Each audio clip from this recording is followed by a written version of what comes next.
कराने का किसी ने आज तक नहीं सोची। मेरे पास उचाना के लोगों ने, उचाला की माताओं ने, जब मैं पिछले दिनों कई गाँव का दौरा किया तो उन्होंने मेरे से इस बात की अपील की कि महम की माताओं को, महम के लोगों को आपने सारे तीर्थ दर्शन कराए हैं, हरिद्वार में गंगा स्नान कराया है, तो हमारी भी इच्छा है कि हमारे को भी हरिद्वार में गंगा स्नान करवाया जाए। तो उसी उपलक्ष्य में मैंने 8 बसें और 2 क्रूज़र, आज ये 10 गाड़ियाँ भेजकर इस उचाना हलके के लोगों को एक संदेश देने का काम किया है कि आज तक इस उचाना के नेताओं ने, राजघरानों ने सिर्फ आपको रैलियों में यूज़ किया है, आपके बारे में किसी ने कोई चिंता नहीं की। खिलाड़ियों को भी टारगेट बनाया, इसके बारे में क्या कहो? ये बहुत बड़ा दुर्भाग्य है जो जिस प्रकार की घटना हमारे प्रदेश की, उन हमारी जो आन बान शान हमारी बेटियां जिन्होंने मेडल लेकर इस देश का नाम रोशन किया, हरियाणा हिंदुस्तान का झंडा, तिरंगा का सम्मान बढ़ाया, उसको ऊंचा करने का काम किया, उनके साथ हुए जिस प्रकार के व्यवहार का ये तानाशाही रवैया, हिटलरशाही है, ये जनता, ये प्रदेश और देश के लोग इस बात को बहुत गुस्से में है, उस बात को लेकर। और इस बात का जवाब आज आने वाले चुनाव में इस प्रदेश और देश की सरकार को भुगतना पड़ेगा, इसमें कोई दो राय नहीं। आपकी यात्रा थी जो, उसमें कितने लोग जुड़े, इसमें आपको कितना फायदा, इसके बारे में?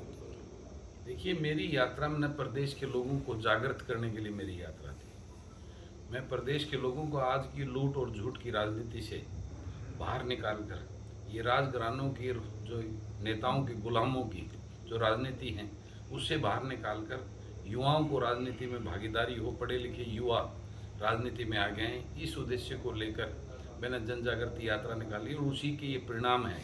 आप देख रहे हैं जिस प्रकार से मैंने जींद में, उचाना में और दूसरे शहरों में जब मैं लोगों से मिल रहा हूँ कैथल में, तो लोगों का प्यार, उत्साह और एक नई सोच के साथ लोग आगे बढ़ रहे हैं। हल्का उचाना में गंगा स्नान के लिए कितनी बसें भेजी आपने? आज 8 बसें और 2 क्रूजर, टोटल 10 व्हीकल भेजे हैं। लगभग 600-700 महिलाएं और बुजुर्ग आज उसमें गंगा स्नान के लिए गए हैं और मैं भगवान से यही प्रार्थना करता हूँ उनकी मनोकामना पूर्ण करे और उनकी तीर्थ यात्रा सफल हो। एक कुंडू साहब, आपने डिप्टी सीएम दुष्यंत चौटाला को मलाई लाल की उपाधि दी है, क्या कारण उसके पीछे?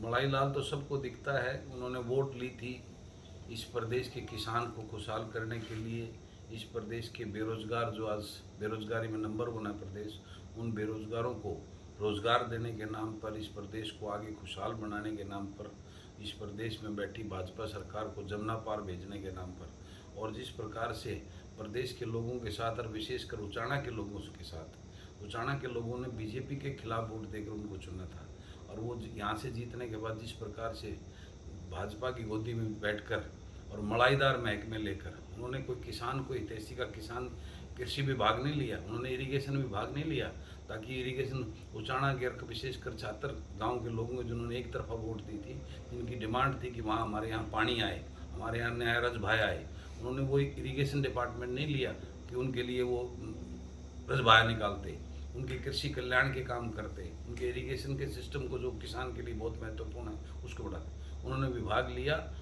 एक्साइज इनकम, शराब घोटाले की लूट करने के लिए, अपने घर भरने के लिए। उन्होंने डिपार्टमेंट लिया रेवेन्यू, रजिस्ट्री घोटाला कर अपने घर भरने के लिए।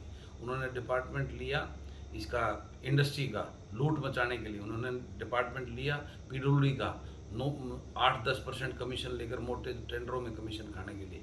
उन्होंने प्रोक्योरमेंट का डिपार्टमेंट लिया, अनाज घोटाले, बाजरा घोटाला, गेहूं घोटाला, चना घोटाला, ये घोटाले करने के, वारदाना घोटाला, ये घोटाले करने। उन्होंने इस प्रदेश के लोगों को जिस नाम से किसान के नाम पे वोट लेकर इस प्रदेश की खुशहाली के लिए, भाजपा सरकार को भगाने के लिए जो वोट ली, उसके नाम पर नहीं, इस प्रदेश के लोगों के साथ और विशेषकर उचाना के लोगों के साथ विश्वासघात करके उन्होंने मलाई लूटने का, इसलिए मैंने उनको मलाई लाल की उपाधि दी है। वो वाकई में मलाई लाल है, उनको इस प्रदेश के हित से, प्रदेश के लोगों से, प्रदेश के किसान से, प्रदेश के बेरोजगारों से कोई मतलब नहीं है। इन लोगों की सच्चाई अब उचाना के विशेषकर जींद के लोग पहचान चुके हैं। आने वाले समय में इनके परिवार से कोई विधानसभा में नहीं पहुंचेगा, इस बात का मैं दावा करता हूं। इनका तिलस्म, इनके जो झूठे सपने दिखाकर लोगों ने, वो इनका तिलस्म, इनकी सच्चाई लोग जान चुके हैं। एक कुंडू साहब, आपने हरियाणा की जनता को नया विकल्प देने की बात की थी, नई पार्टी आप बनाने वाले थे, कितना कुछ काम हो गया है, कब तक आप इस तरह का ऐलान करेंगे? देखिए, देखिए वो सब प्रोसेस में है। मैं प्रदेश के लोगों को आज कोई विकल्प नहीं है, वो मजबूरी में है, दोबारा कांग्रेस की तरफ जो है चर्चाएं कर रहे हैं। लेकिन अब लोगों को एक नई मेरी जन जागृति यात्रा के माध्यम से, और जिस प्रकार मैं लोगों के पूरे प्रदेश में जनसंपर्क लोगों से कर रहा हूँ, तो लोगों को एक आस और उम्मीद जागी है कि अब शायद किसान मजदूर के पढ़े लिखे युवा ऊर्जावान बेटे उनकी सुध बुध लेंगे और उनके प्रतिनिधित्व करके विधानसभा में पहुंचकर उनके हक उनको दिलाने का काम करेंगे। ठीक जींद में कोई ऑफिस कार्यालय? जींद में 1 तारीख को हम अपना जन सेवक मंच का कार्यालय खोल रहे हैं, उसका उद्घाटन है हवन करके, और उस दिन एक भंडारे के साथ में उसका विधिवत रूप से उस ऑफिस का संचालन हो जाएगा। और उसी दिन हम यहाँ से जींद की धरती से पहली बार यहाँ अपने पदाधिकारियों के भी कुछ जनसेवक मंच के उनकी घोषणा करने का काम करेंगे।